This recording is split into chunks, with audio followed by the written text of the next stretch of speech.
So, Okay. so Angela Barnett, Roper Barnett, is actually an old friend of Jim and I's.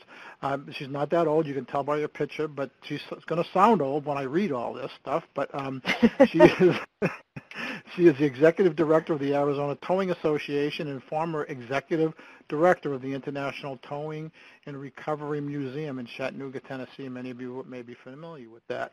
But she's been involved in the towing industry since 1997, owning two tow truck companies in Texas. That's when I knew you, I think, when you were in Texas. Over the years, Angela has found herself involved in everything towing or safety related. Angela started by becoming involved in her Texas Towing Association, moving up to being involved in many committees with the Towing and Recovery Association of America, to eventually becoming the third vice president. I didn't know that. In 2007, she was named Tow Woman of the Year. I didn't know that either. Congratulations, Angela. Long time ago. But she led the committee that produced 2 safety videos for the towing industry. Very cool. And she served on the Women's Towing Recovery Association board for 2 terms. But you know, the biggest contribution, the reason why Jim and I know her so much, is she's participated with devoting her time to safety and education, and an instructor for the American Traffic Safety Services Association. She's traveled throughout the United States, training responders in incident management and awareness. Is a SHOP 2 TIM training instructor, has been part of the NUG summits that we've had, some of the conferences.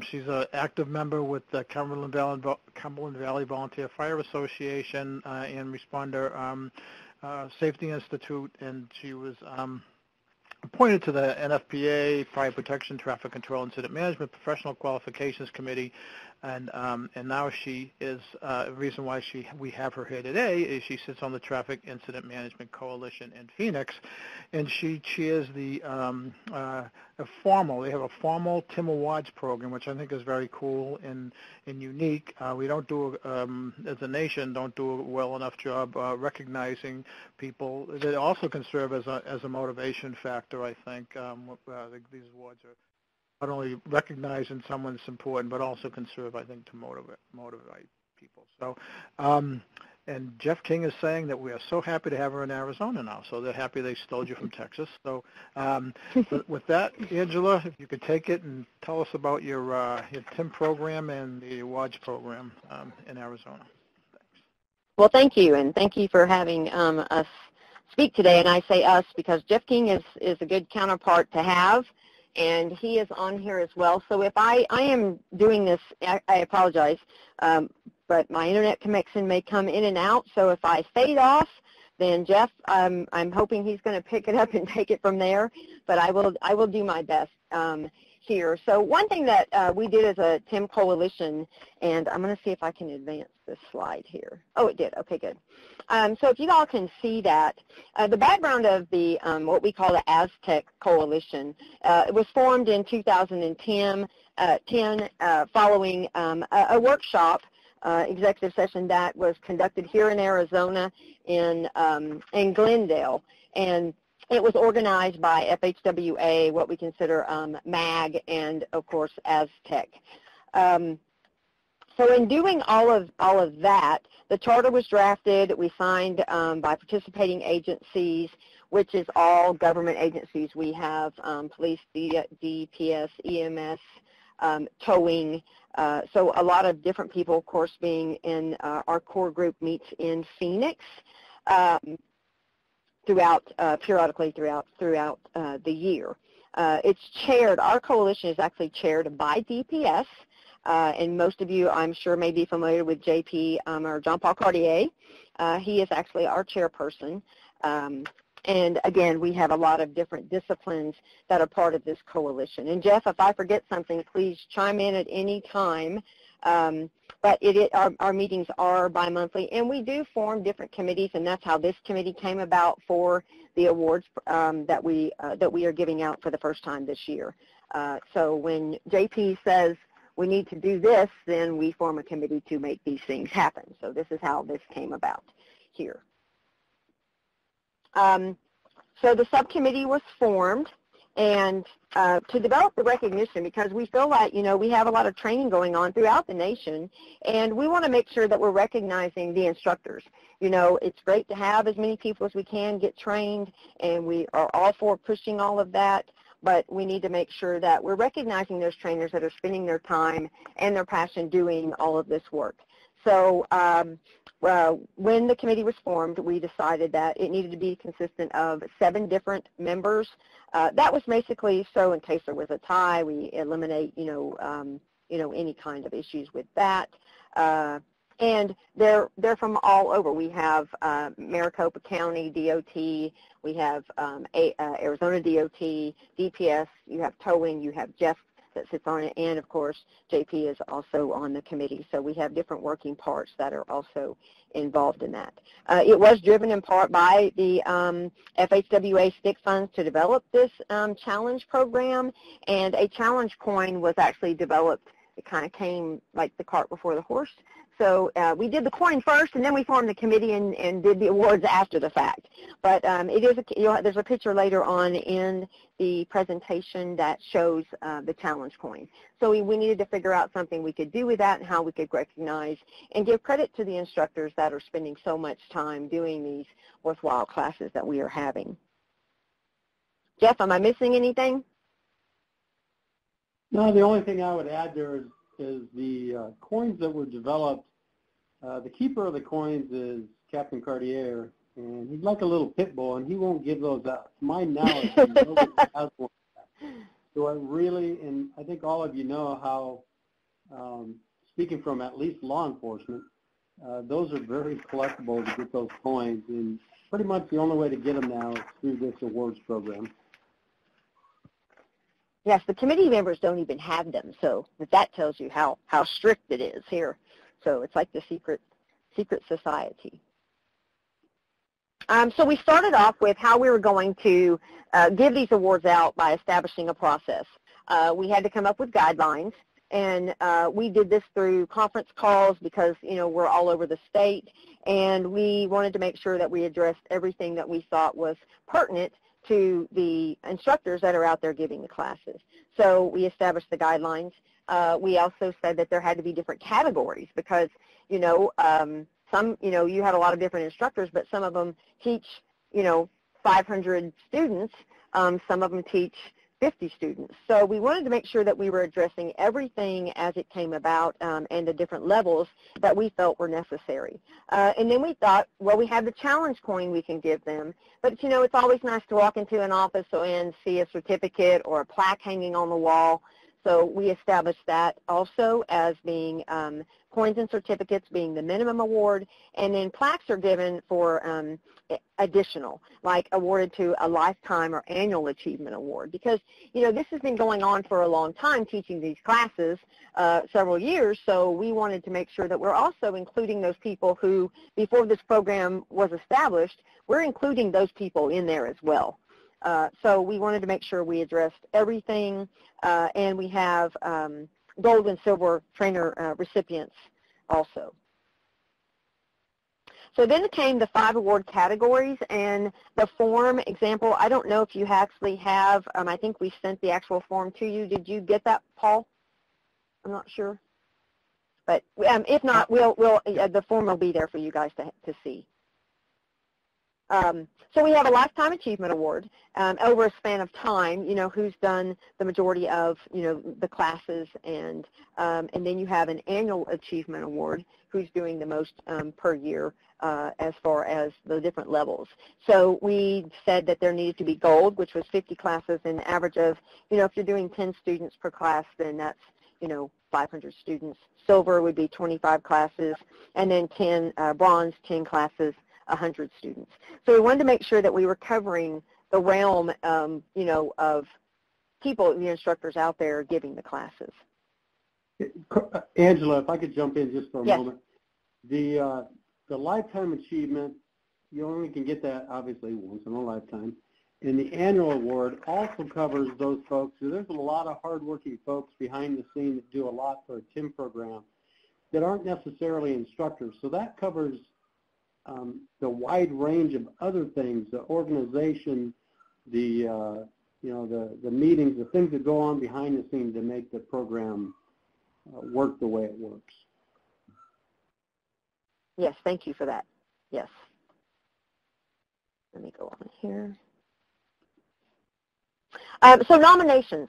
For the last time, annual achievement awards are nominated by agencies or peers in of the instructors that can submit the nominations. Once they have the form, they can download that off of our TIM Arizona website. So it's all on there. They can read it and go through and fill out all of the information. And of course, that's pulled off of the FHWA website for the database for entering the students that you're teaching. It's based on the training numbers in the system, so it's actually forcing the instructors to enter those people in the system. Sometimes we have some people that go by the wayside and may not be entering everything, all of their students in there, and those are the numbers that we need for data to collect that. The bi-week reports that are sent out, of course, to all the TIM contacts. I know our TIM Coalition gets those as well, so we can see all of the record numbers across the nation that are being taught out there. So in 2019, this year, we're actually going to be awarding 10 training awards. We just had our meeting and went through all of the applications and reviewed those. Out of 71 instructors who have been active, we're going to give out 10 awards. So there are 2 gold awards, 2 silver, and 6 bronze awards that will be going out. And then the achievement award, Jeff, if you want to chime in on that one for, I think that was the annual award, right? Yeah, the achievement award, we still got a couple weeks, and I'm aware of 2 or 3 of those being drafted. The achievement award will be decided on based on the awards committee. And the awards committee doesn't necessarily have to award if the application doesn't rise to the level that the committee feels is required. And there'll only be 1 of each given each year. Hey, going back to the rosters, since we announced the nominations, I can't tell you how many people have contacted me with old rosters wanting to know if they could still enter them. So it's really been effective to help support. Oh my God, you got to be kidding me. No, it was a great tool. It's I've got some rosters that came in a couple days ago from 2 years ago. And as long as they have the rosters, we'll help them get them in. Jim and I have always said that we know we're not getting all the numbers. Boy, there's proof in the pudding right there, and it's a good way to try to address it. Sorry, Angela, we interrupted you. So. Oh, no, that's fine. That's great, because that's what this feedback is great to have. Because, I mean, it's a great point that, it can spur people to make them want to do something and get the instructors to enter the stuff. And I have to say I'm one of those that, slacked in that a little bit. So I will raise my hand to be accountable for that. But it's all good now. So let me see if I can move on here. I lost connection a second ago. Okay, so the selection of the award recipients, the nominations, of course, are reviewed like we did in our TIM committee, I think it was a couple of weeks ago. We reviewed the applications and went through them, and then we determine if the awards arise to the level that, we expect. Did they have all the information in there?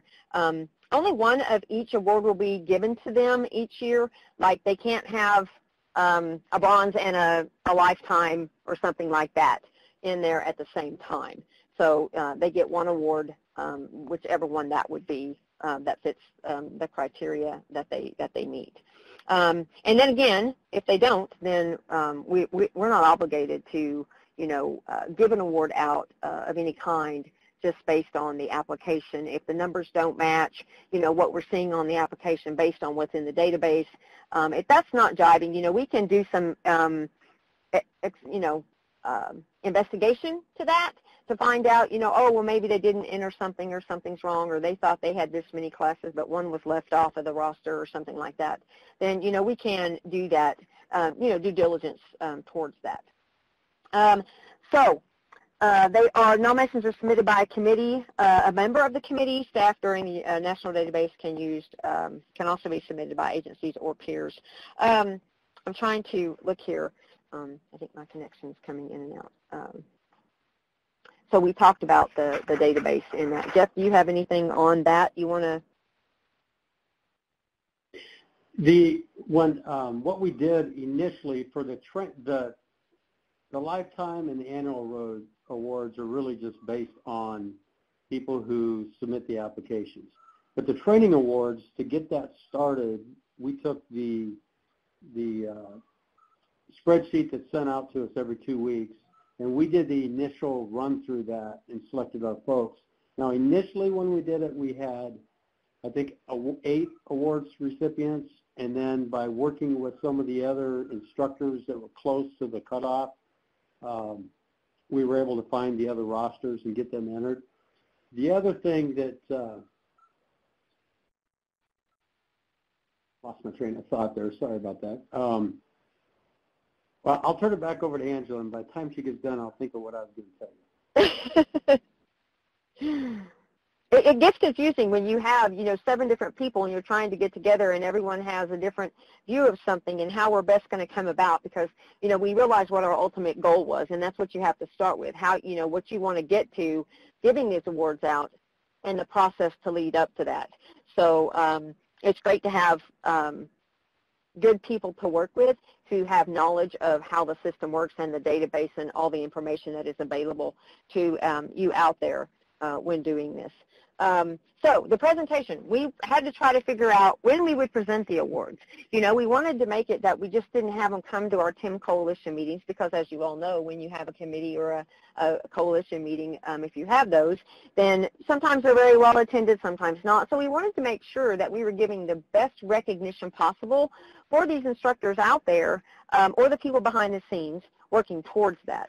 So we thought what a better way to do that than this year during National TIM Awareness Week. So what we are actually doing is we're having a mass training event on November 13th, and we are giving our awards out before the class starts. So these people can be recognized.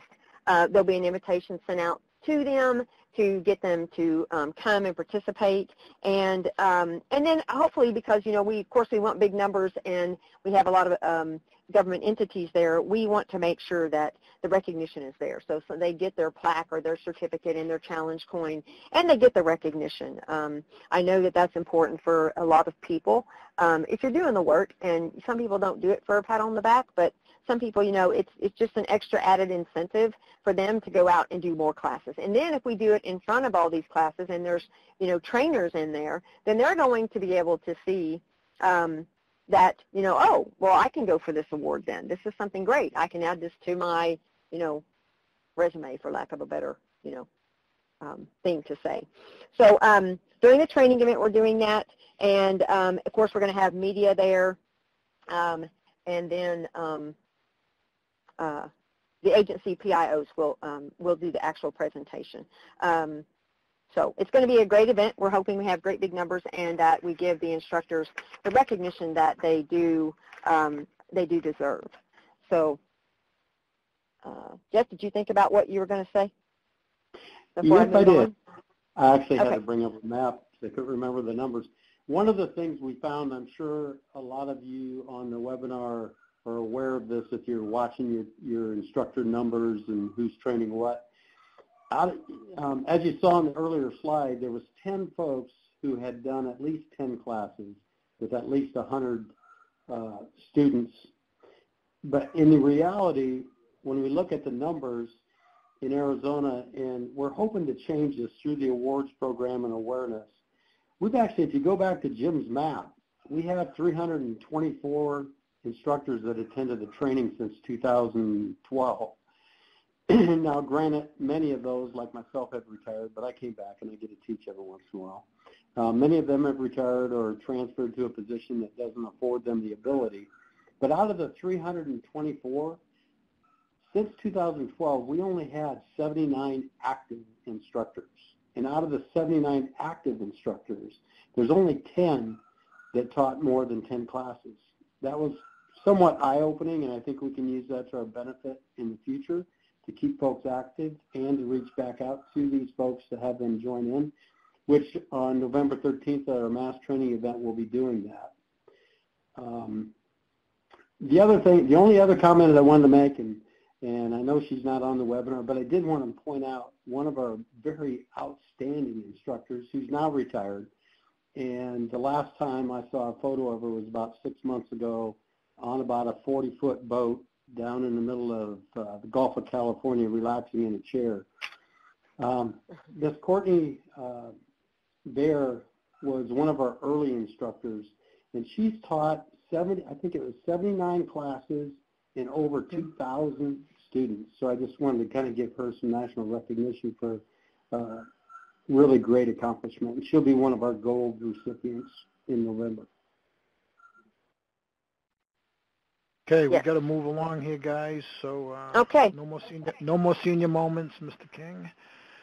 That's it. So, we're done. So that was it. Okay, great. So you can actually see the challenge coin that we have right there. So that's it. So thank you.